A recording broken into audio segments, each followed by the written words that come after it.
You think she's just busy. You think she's going through something. You think if you just give her a little more time, a little more space, a little more proof of your worth, she'll come around. But here's the truth you're avoiding. She's not confused. She's not overwhelmed. She's not waiting for the right moment. She's simply not into you. And the faster you accept that, the faster you reclaim your life. Let's be honest. You already know. Deep down beneath the justifications and the hope and the mental gymnastics, you already know. You feel it in the pit of your stomach every time you send a text and watch the hours stretch into silence. You feel it when her energy shifts the moment you walk into a room.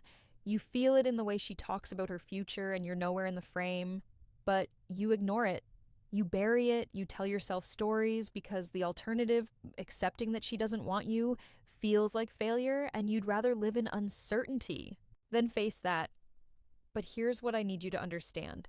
Staying in that uncertainty is costing you more than rejection ever could. It's costing you your time, your focus, your self-respect. Every day you spend trying to decode her mixed signals is a day you're not building the life that would make you magnetic to someone who actually wants you. So if you're serious about breaking this pattern, if you're ready to stop wasting months on people who aren't choosing you, then subscribe right now because you're going to need these reminders. You're going to need this truth every time you're tempted to make excuses for someone who's already shown you where you stand. Here's the thesis. When a woman is not why men miss these signs into you, she doesn't sit you down and explain it. She doesn't owe you a PowerPoint presentation breaking down her feelings. Instead, she shows you through patterns, through distance, through 1,000 small behaviors that all point to the same conclusion. And if you're paying attention, if you're willing to see reality instead of protecting your ego, you'll recognize them immediately. Let me walk you through exactly what those behaviors are. Number one, her responses are short, delayed, and empty of curiosity. When a woman is into you, conversations flow. She asks questions. She volunteers information about her day, her thoughts, her life. She's curious about yours. She remembers details. She follows up. But when she's not into you, you get one-word answers. Huh? Yeah, cool. You text her a paragraph and she replies with a sentence. You ask her a question and she answers without asking one back. The conversation dies in her hands and you're the one resurrecting it every single time. That's not bad texting. That's not her being shy. That's disinterest. And you know what the worst part is? You keep texting anyway. You keep initiating. You keep carrying the entire weight of the interaction because you're hoping that if you just show enough interest, she'll start reciprocating. But that's not how attraction works. You can't negotiate someone into wanting you. You can't earn desire through persistence. And every message you send into that void is a message to yourself that you're okay being the only one trying. Number two, she's always busy, but never offers alternatives. Listen carefully, everyone. Sign number one, low-effort communication is busy.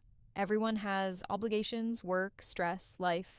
But when someone wants to see you, they make time. Or at the very least, when they genuinely can't make time, they propose another option. I can't do Friday, but what about Sunday? That's interest. That's someone trying to make it work. But when she's not into you, every invitation is met with, I'm so busy right now. Or, I don't know my schedule yet. Or, maybe I'll let you know. And she never lets you know. She never circles back. She never suggests an alternative. She just leaves you hanging in this weird limbo where you're not rejected, but you're not accepted either. And here's why that's so damaging. It keeps you hoping.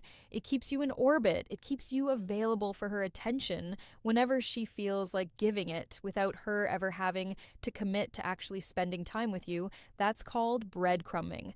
And it's not accidental. She knows exactly what she's doing. She's keeping you as an option while she explores other ones. Number three, she talks about other guys in front of you. Now, this one's subtle, but it's brutal. When a woman sees you as a potential romantic partner, She's not going to highlight other men in her life. She's not going to tell you about the guy who texted her or the date she went on or how some dude at the gym keeps trying to talk to her. Why? Because she understands social cues. She understands that talking about other romantic interests signals disinterest. But when she's not into you, you become her emotional dumping ground, her therapist, her sounding board for relationship drama that has nothing to do with you. She vents about the guy who ghosted her. She asks your opinion on whether she should give someone another chance. She treats you like a girlfriend, not a man she's attracted to. And you sit there and listen because you think this is your way in. You think if you're supportive enough, understanding enough, patient enough, she'll realize you're the one she should be with. But that's not what happens. What happens is she gets emotional support from you while giving her physical and romantic energy to someone else. You become the backup, the safe sign. Number 2, inconsistent availability option. The guy she knows will always be there while she takes risks on men who excite her. Number 4, physical touch is non existent or awkward. Human beings are physical. When there's attraction, there's a natural gravitational pull. Playful touches, proximity, finding excuses to be close. A woman who's into you will lean in when you talk. She'll laugh and touch your arm. She'll position herself near you. She'll create opportunities for physical connection because that tension is magnetic. But when she's not into you, there's distance. She sits across from you, not next to you. She pulls back if you get too close. Hugs are stiff and brief. There's no lingering, no warmth, no electricity. And you feel it. You feel the wall, but instead of accepting what that wall means, you tell yourself she's not a touchy person. You tell yourself she needs to warm up. You tell yourself it'll change, but it won't because physical attraction doesn't grow out of obligation. It's either there or it's not. And if she's creating space between your bodies, she's telling you everything you need to know. Number 5, she doesn't invest in you. Relationships, romantic or otherwise, are built on reciprocity. When someone values you, they invest time, effort, thoughtfulness, they check in, they remember things you mentioned in passing, they show up, they contribute. But when she's not into you, you're doing all the investing. You're planning the hangouts, you're driving to her, you're paying for everything. You're remembering her birthday, her favorite coffee order, the story she told you 3 weeks ago. And what's she doing? The bare minimum. She shows up when it's convenient. She lets you lead every interaction. She accepts what you give, but offers nothing in return. And here's the part that stings. You notice. You see the imbalance, but you don't address it because you're afraid that if you stop carrying the relationship, it'll collapse. And you're right, it will because she's not holding up her side. She never was. Number 6, she keeps sign number 3, emotional distance. Things surface level. Deep connection requires vulnerability. It requires sharing fears, dreams, failures, truths. When a woman is into you, she opens up. She lets you see the real her, not just the polished version. She wants you to know her, but when she's not into you, every conversation stays light, surface, safe. You try to go deeper and she deflects. You ask meaningful questions and she gives shallow answers. She doesn't tell you what keeps her up at night or what she's working toward or what scares her because she doesn't want that intimacy with you. She doesn't want to be known by you in that way. And you can sense it. You can feel the wall she's put up. But instead of respecting it, you keep trying to break through, thinking that if you just ask the right question or create the right moment, she'll finally let you in. But she won't because letting you in would mean something and she doesn't want it to mean something. Number 7, your gut tells you something's off. This is the big one, the one that overrides everything else. Because you can rationalize behavior. You can excuse patterns. You can reframe distance as caution and disinterest as shyness. But you can't lie to your gut. And your gut already knows. It knows in the silence after you text her. It knows when you see her light up for someone else in a way she never does for you. It knows when you're alone at night, replaying interactions, searching for signs that aren't there. Your gut knows she's not into you, but your ego won't let you accept it because accepting it means letting go. And letting go feels like losing. So You override your instincts, you ignore the discomfort, you stay in situations that don't serve you because walking away feels harder than staying stuck. But here's what you need to hear: your gut is not your enemy, it's your most reliable advisor. And when it's screaming that something's wrong, it's not being paranoid.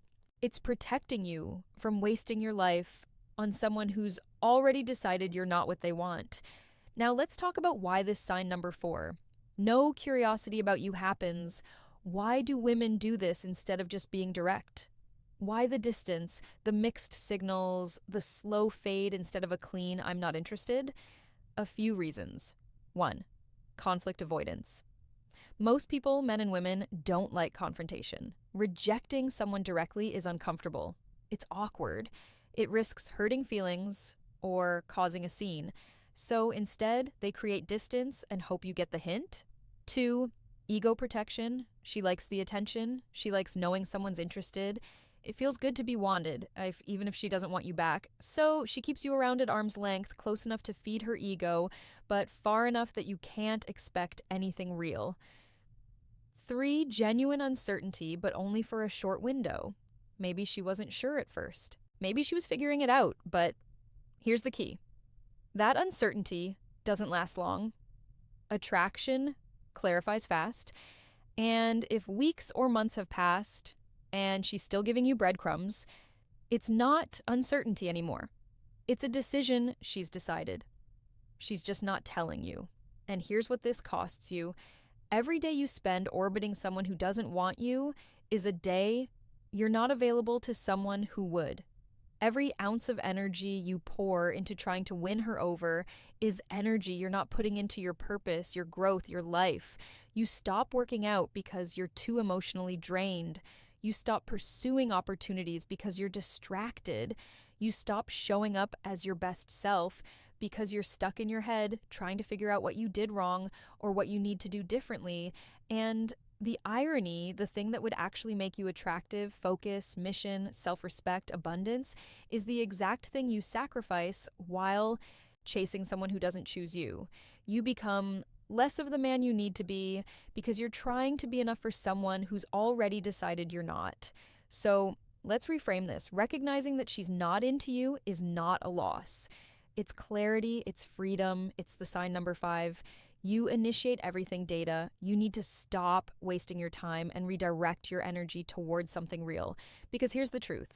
You don't want someone who's lukewarm about you. You don't want someone you have to convince. You don't want a relationship that starts with you proving your worth. You want someone who sees you and knows, someone who matches your energy, someone who's excited to be in your life, not tolerating your presence and theirs. Let me paint you a picture of the man who understands this. He doesn't chase, not because he's playing games, but because he knows his value. When he notices disinterest, he doesn't spiral, he doesn't overanalyze, he doesn't double down. He accepts it, respects it, and moves on. He doesn't take it personally because he knows attraction isn't a reflection of his worth. It's just compatibility, timing, preference. He doesn't beg for attention because he's too busy building a life that's worth paying attention to. He doesn't orbit women who don't choose him because his time is too valuable. He doesn't need closure or explanations or validation. He trusts his instincts, honors his boundaries, and walks away from anything that doesn't serve him. And because of that, because he's grounded, self-assured, and selective, he's magnetic.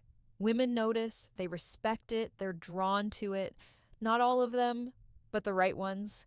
The ones who match his energy. The ones who don't need to be convinced. That's the man you need to become. And here's how. Stop initiating immediately. If you've been the only one reaching out, stop. Not as a test, not as a game, but as a boundary. If she's interested, she'll notice your absence and reach out. If she doesn't, you have your answer. And that answer, as painful as it might be, is the gift of clarity. Redirect your energy, take everything you were investing in her and put it into sign number 6.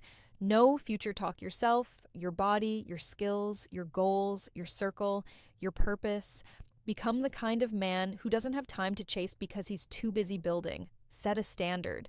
Decide right now that you will only invest in people who invest back, that you will only pursue people who make it easy, that you will never again tolerate one-sided effort. And hold that line. Trust your gut. The next time your instincts tell you something's off, don't rationalize it away. Don't make excuses, don't wait for more proof, trust it, act on it, walk away, detach from outcomes. Stop trying to control whether she likes you. Stop trying to be enough. You already are enough. For the right person, you won't have to try. And for the wrong one, no amount of trying will ever work. Here's the bottom line. You are not a backup plan. You are not a placeholder. You are not a therapist or an ego boost or a safety net. You are a man with value, purpose, and standards. And the moment you start acting like it, the moment you stop tolerating disinterest and start demanding reciprocity, everything changes. Not because women suddenly want you, but because you stop giving your energy to the ones who don't. And that shift, that reclamation of your time and attention and self-respect is what makes you magnetic. She's not into you. And that's okay because you're not for everyone and everyone's not for you. Your job is not to win over people who don't choose you. Your job is to become so clear on your value, so committed to sign number 7, relief. When you pull back your path, so grounded in who you are that the right person recognizes it immediately, and they do more than recognize it, they match it. You are the answer.